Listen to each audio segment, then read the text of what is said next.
Welcome back, audiophiles. It's me, your boy Joe, back again with another video. And this time we'll be looking at something from the Symphonium group. We are going to look at the Symphonium Giant.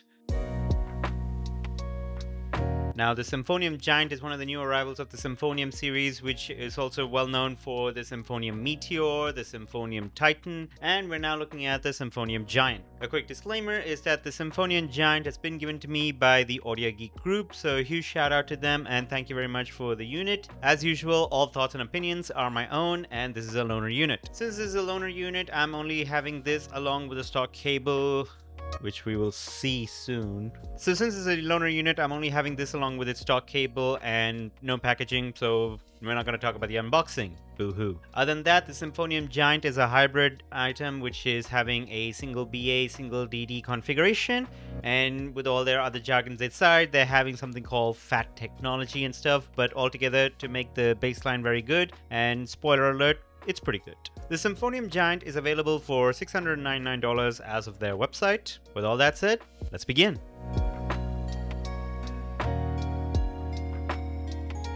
So as I said before, I'm not having the packaging material, so I'm not going to be talking about the unboxing of the Symphonium Giant. What I would be talking about is the design elements, mainly the Symphonium Giant's shell. As you can see, the shell is actually really pretty. It has this kind of like ice-like look to it, and it has this kind of weird hazy looking faceplate. So shell-wise, it's really good. It has a very clean contours to it. I think it's pretty much ergonomically designed so that it could fit many ears rather than highly contoured to particular ear styles. And as you notice, I am not using the stock cable. In fact, I'm using the Aries Catmus cable from the Signature Series set. Do stay tuned to my Headphone profile to see a review of this. The reason I immediately just switched to another cable is because I am fed up with the stock cable of this Symphonium Giant. So this is the alleged stock cable of the Symphonium Giant. It's called the Ataloon Dark Matter. Now, cable material wise, it's supposed to be a high grade material, so it's having that going for it, but the cable build is just so bad. I mean, like, it's one thing to have a flimsy cable, but then at this particular price point, I really don't want the cable to be this kind of flimsiness, and it's having tangles all over. Its build quality is not something that's built to last, and as you can see, it did take me a while to even untangle it to show it to you. There are no ear hooks, so that's just a design choice, so I don't mind with that. And it has a chin slider, which apparently works, so that's a working functional chin slider right there.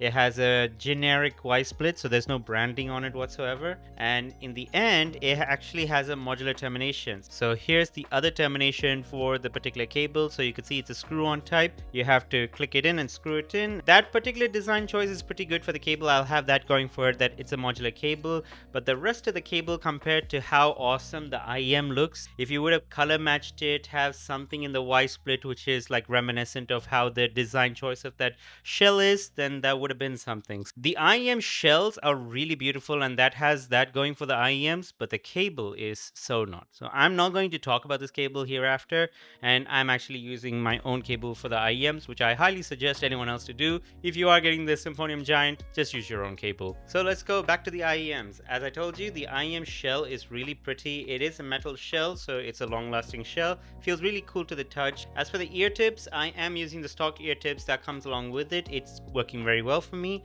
and it's very comfortable. As for other ear tips, this particular nozzle design is very generic, so I do suggest using any kind of other ear tips. The Spin Fits worked well for me.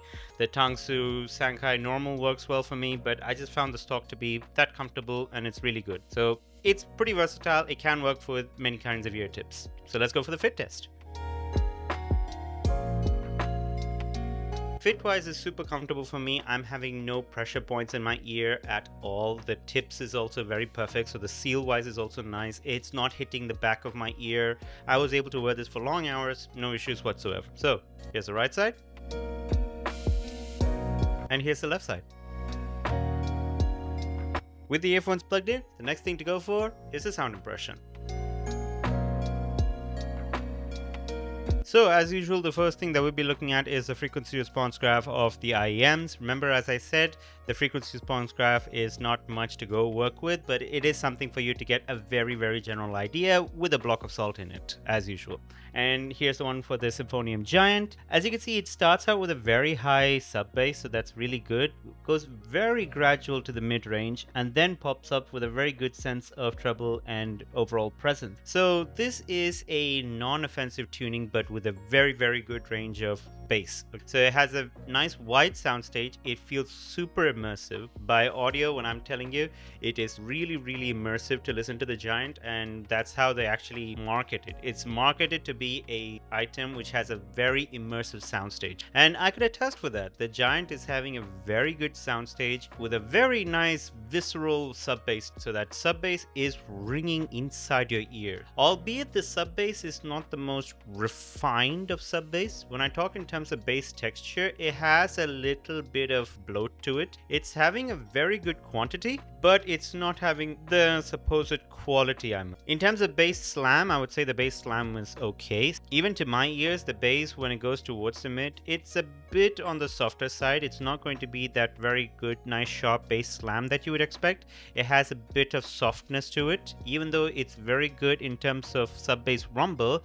Because it's a bit soft in terms of that hit, you could feel that bass to be slightly going towards the mids as well. In terms of the treble is very smooth. It's not the most sparkliest of trebles, I must say. It's very clean. It's very good and smooth in that factor. I would not call it to be as treble detailed as you would think of it to be. And of course, as a bass head, I don't see it as a problem. But maybe people who wants the details of the song along with the bass of the song would find that to be something lacking when you're listening to the Giant. But overall, it's a really good presentation. But in terms of width, very good, very inoffensive tuning. You could crank this volume up to 100 and have no issues with it whatsoever. So to tell you more details about how the sound is, let's go listen to some songs. Okay, so the first song that we're going to listen to is Teva Doler by Faruko. This one is a very nice punchy reggaeton which has a good sense of guitars. It has that ultra reggaeton beat that you would enjoy, as well as male vocals in here. When I'm listening to this with the Giant, I could say there's a bit of a few mixed opinions for me. First of all, as a bass head, I am enjoying it. That's pretty much clear for me. The soundstage is super wide. It feels super immersive. I'm able to put this up to a lot. By the way, when speaking of cranking volume, let's quickly work on the drivability. I'm able to run this off with my ZH3, but on high gain. So this is not an IEM that would take low power very good. So if you were to try running this off your phone with standard DACs and all, I would really suggest your DAC to be really powerful and set it to high gain, which in turn would try to fry your phone. And when you do go for desktop DAPs, then those desktop DACs should have high gain. In this case, I am actually running the FIO ZH3, which is known to have very high output power at like a 1 watt output or something, more than 1 watt. I'll show the number here. That output power is what I'm setting it to on the high gain, and then I'm listening. So that is making the Giant much more open, much more immersive. If you're running this on low power DACs and DAPs, you're not going to get the best output. Trust me, I'm going to tell you that right now. So moving back to the song, when I'm talking about this one, if I'm setting this on high gain and listening to it, it feels super immersive. The bass feels visceral and it is vibrating inside my mind, so that's really good for it. But that bass is not the sharpest of bass. When you're talking about the bass texture and bass clarity,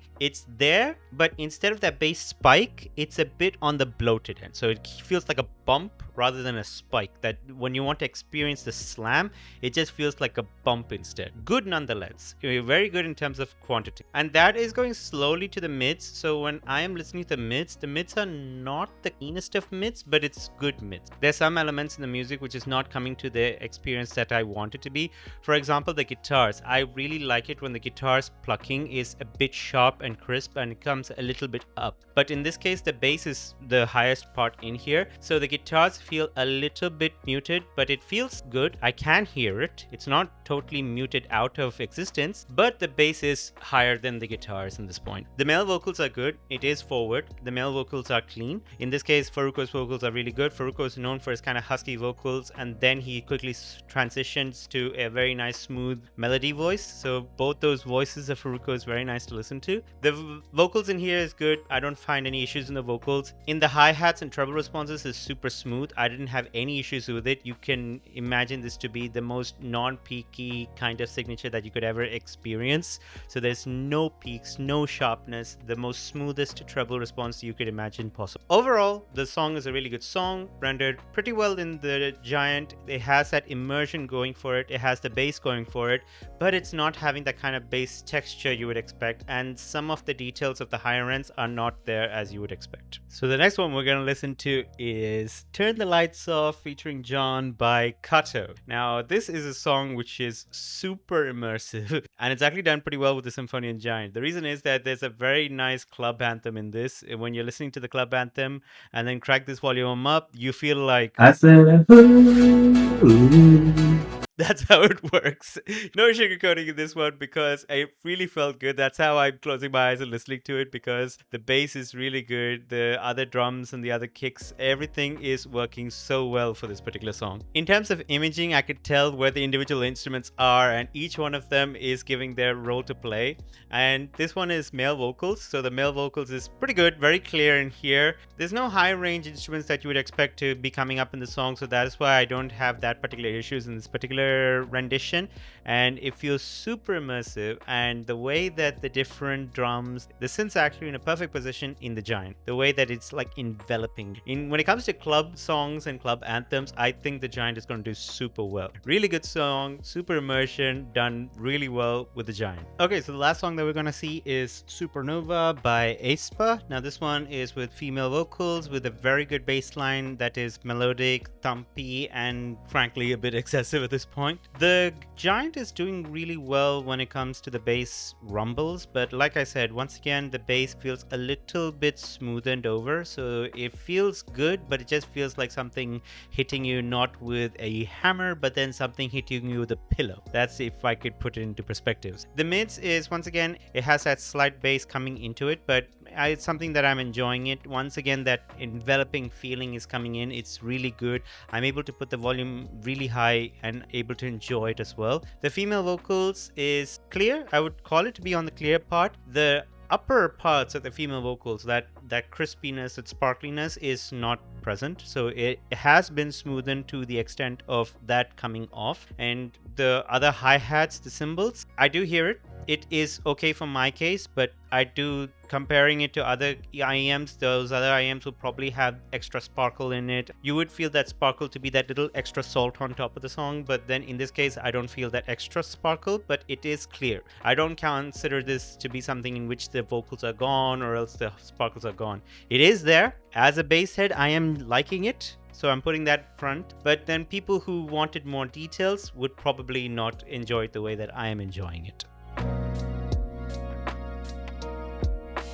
So what are my overall impressions for the Symphonium Giant? Well, firstly, the shell designs are beautiful. It's really nice. It is very comfortable for me to wear. Considering that the stock cable is at this point not good, then you would probably have to go for external cables if you want to enjoy the song to its fullest. So that is something of a bummer, considering at this price point you do have to then spend even more to get the stock cable changed and have something that you want to enjoy, but hey, that's the case. Looking in terms of enjoyment perspective, as a bass head, wonderful, really good. But then there are some cases where you want to experience, let's say, details of a song, and you want to experience these nuances of the song, something like a guitar timbre, for example. So those things are kind of lacking in the Giants for that matter, but the bass is something that you could enjoy with the Giant. You could enjoy that bass rhythm, you could enjoy that bass rumble. So in the bass rumble department, it got it covered. In the bass thump, however, it's not the best of bass thumps out there. It can be done a bit better, in which you could sharpen that bass thump a bit and enjoy it more better. But overall, it's good in that aspect. So what rating will I give? Well, considering that the package stock cable is kind of bad for me, I'm not liking that. But then in terms of sound, I kind of like it. So putting all of that together, I would give this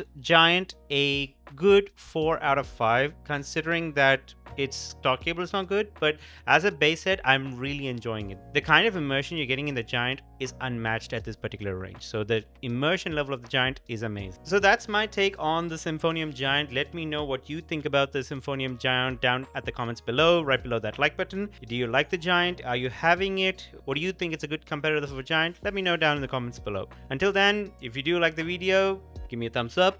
If you don't like the video, give me a thumbs down. I don't know.